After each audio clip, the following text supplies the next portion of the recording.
তো এই যে পুরো রেডি হয়ে গেছে, এখন বাজে হচ্ছে দুপুর 1টা। আজকে যাচ্ছে একটা নিমন্ত্রণ বাড়িতে, আমার হাজবেন্ডের বন্ধুর বাড়িতে, হঠাৎ করে নিমন্ত্রণ। তো এত দুপুরে আর অন্য শাড়ি টাড়ি কিছুই না, একটা সিম্পল কুর্তি পরে নিয়েছি।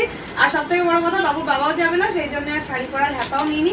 যাবে কিন্তু স্কুল থেকে। তো আমি একদম পুরো সিম্পল, এই যে সেই আগের দিন যে ব্যান্ডগুলো নিয়েছিলাম, মানে ওগুলো কিসের যেন ক্রুশের কাজ করা, ওইটা দিয়ে চুলটা বেঁধেছি। চুলটা দেখছে আগের থেকে একটু লম্বা হয়েছে, অনেক কাটার পরে অনেকটা ছোট হয়ে গেছিল, লম্বা হয়েছে। আর এই কুর্তিটা আপনাদের দেখিয়েছিলাম, মেলার থেকে নিয়েছিলাম। তো বেশ পরে বেশ ভালো লাগবে। ঠিক আছে, ভাবছিলাম যে একটু মারতে টারতে হবে বা কোনো কিছু, তো একদম ঠিক আছে। আর ওর সাথে দেখুন এই যে ম্যাচিং করে এই চুড়িগুলো পরেছি, খুব আমার পরার পরে খুব ভালো লাগছে, মানে এত কালার কম্বিনেশনটা এত সুন্দর হয়েছে। তো কেমন লাগছে একটু জানাবেন।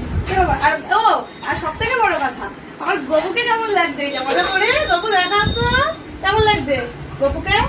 গপু দেখাও, আমার দিকে একটু হাসি দিয়ে দাও। গপুকে এই জামাটা পরিয়েছি, গরম, ভাবছিলাম পয়লা বৈশাখে পরাবো, তো এই যে হঠাৎ করে নিমন্ত্রণটা চলে এলো, তাই আজকে একটু পাতলা পাতলা এই ড্রেসটাও পরিয়ে দিয়েছে। এবার আমরা বেরোবো, আমি, মা আর গপু এখান থেকে চলে যাবো। আজকে একটা নতুন জিনিস দেখবো, কি জিনিস সেটা যাওয়ার পথেই দেখাবো সবাইকে। চলো যাওয়া যাক।